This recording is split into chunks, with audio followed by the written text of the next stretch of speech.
எல்லாருக்கும் வணக்கம். இன்னைக்கு நம்ம ஒரு ஹெல்த் ட்ரிங்க் எப்படி செய்யறதுன்னு பார்க்கலாம். உளுந்து கஞ்சி. அதுக்கு ஒரு கப் உளுந்து. நீங்கள் எந்த கப் எடுத்துக்கிறீங்களோ அதால் ஒரு கப் உளுந்து.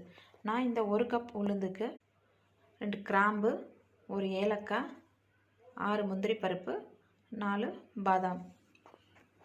இப்போ இதை ட்ரை ரோஸ்ட் பண்ண போகிறோம். வாங்க ட்ரை ரோஸ்ட் பண்ணிக்கலாம். இப்போ நம்ம அடுப்பு ஆன் பண்ணி உளுத்தம் பருப்பை ஃப்ரை பண்ணிக்கலாம். கடாய் காயிட்டோம். கடாய் சூடாயிடுச்சு. இப்போ நம்ம உளுத்தம் பருப்பு போட்டு ஃப்ரை பண்ணிக்கலாம்.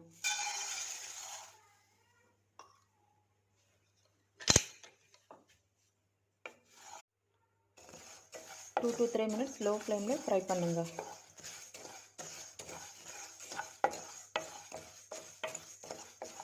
கரைஞ்சிடாமல் பார்த்துக்கோங்க.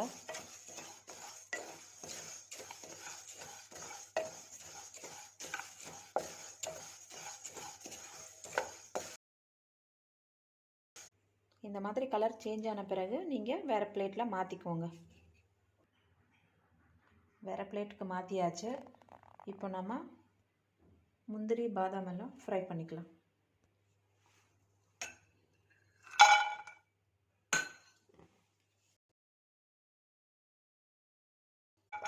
சிம்மில் வச்சுருங்க. கடாய் சூட்லேயே லைட்டாக வறுத்துக்கோங்க. லைட்டாக சூடு ஏறினா போதும். ஃப்ரை ஆகிடுச்சு. இப்போ அடுப்பு ஆஃப் பண்ணிவிட்டு இப்போது உளுத்தம் பருப்பு கூட இதையும் சேர்த்து ஆற வச்சு அரைச்சிடலாம். ஆறட்டும். ஆறின பிறகு நம்ம மிக்ஸி பண்ணிக்கலாம். பருப்பு எல்லாம் ஆறிடுச்சு. இப்போ நம்ம இதை ஒரு மிக்சர் ஜாருக்கு மாற்றிட்டு பவுடர் பண்ணிட்டு வந்துடலாம்.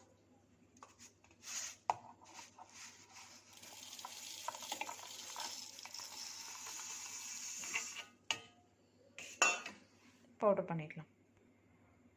கொரப்பாக அரைக்காதீங்க, கொஞ்சம் சாஃப்டாகவே அரைச்சிக்கோங்க. அரைச்சிட்டு வந்தாச்சு. பாருங்கள் எவ்வளோ சாஃப்டாக இருக்குது, ரொம்ப வாசனையாக இருக்குது. இப்போது கஞ்சி எப்படி வைக்கிறதுன்னு பார்க்கலாம். இது குழந்தைங்களுக்கு, பெரியவங்களுக்கு எல்லாருக்கும் ரொம்ப நல்லது. டெய்லி டீ காஃபி குடிக்கிறதுக்கு பதில் இதுவே நீங்கள் யூஸ் பண்ணி டெய்லி காலையில் ஒரு டம்ளர் கஞ்சி வச்சு குடிச்சிட்டு வரலாம். நீங்கள் இடுப்பு வலி, மூட்டு வலி இதெல்லாம் சரியாக போயிடும். முக்கியமாக பெண்களுக்கு இது ரொம்ப நல்லது. இடுப்பு வலிக்கு ரொம்ப நல்லதுன்னு சொல்லுவாங்க. நீங்களும் இதை கட்டாயம் வீட்டில் செஞ்சு யூஸ் பண்ணுங்கள். உங்களுக்கு பல்காக வேணும் அப்படின்னா குவான்டிட்டி இன்க்ரீஸ் பண்ணுங்கள். ட்ரை ஃப்ரூட்ஸும் அதை ட்ரை நட்ஸும் இன்க்ரீஸ் பண்ணுங்கள். இன்க்ரீஸ் பண்ணிவிட்டு நீங்கள் ஃப்ரை பண்ணிவிட்டு மிஷினில் கொடுத்து அரைச்சிக்கோங்க. அரைச்சிட்டு ஒரு ஏர்டைட் கண்டெய்னரில் நீங்கள் ஸ்டோர் பண்ணி வச்சுக்கலாம். இப்போது கஞ்சி எப்படி செய்கிறதுன்னு பார்க்கலாம். கஞ்சிக்கு வெல்லம் தேவை. ஒரு பாத்திரத்தில் தண்ணி எடுத்துக்கோங்க. நான் இதால் ஒரு 2 கிளாஸ் தண்ணி எடுத்திருக்கேன். 2 கிளாஸ் தண்ணி எடுத்து ஒரு 3 ஸ்பூன் போட்டுக்கிறேன். 3 ஸ்பூன் நம்ம பவுடர் போட்டுக்கலாம்.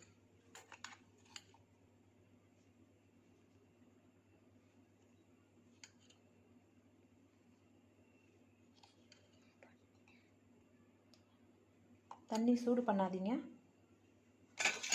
சூடு பண்ணுறதுக்கு முன்னாடியே இந்த மாதிரி கரைச்சிக்கோங்க. ஏன்னா கெட்டி பிடிச்சிடும், அதுக்காக.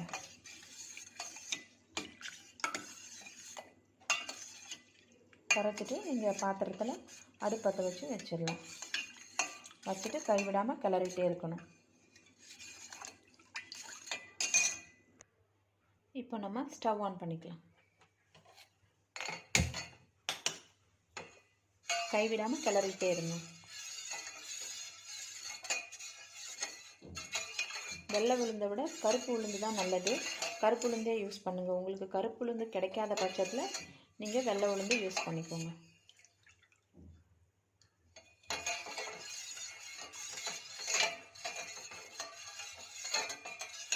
கைவிடாமல் கிளறிட்டே இருங்க. அது ஒரு கூழ் மாதிரி வரும். அந்த ஸ்டேஜ் வரைக்கும் கிளறிக்கிட்டே இருக்கணும். கிளறிக்கிட்டே இருந்து கொதிச்சுக்கிட்டு இருக்கு. கொதிக்கட்டும். பாருங்கள், கஞ்சி கொதிச்சிட்ருக்கு. இப்போ பாருங்கள், கரண்டியில் எதுவுமே நிற்காமல் அப்படியே வந்துருச்சு. இப்போ இந்த ஸ்டேஜில் சும்மா கொஞ்சம் ஒரு பிஞ்ச் அளவுக்கு உப்பு போட்டு உங்களுக்கு தேவையான அளவுக்கு சர்க்கரையோ வெல்லமோ எது வேணுமோ ஆட் பண்ணிக்கோங்க. நான் வெல்லம் ஆட் பண்ணிக்கிறேன். வெல்லம் 2 ஸ்பூன் ஆட் பண்ணிக்கிறேன்.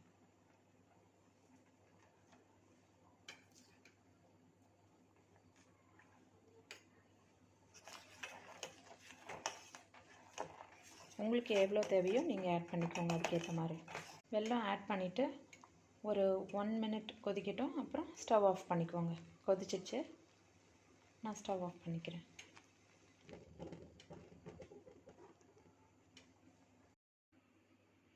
உளுந்து கஞ்சி ரெடி. நீங்களும் வீட்டில் இந்த உளுந்து கஞ்சியை செஞ்சு பாருங்கள். ரொம்ப ஹெல்த்தியான டேஸ்டியான உளுந்து கஞ்சி.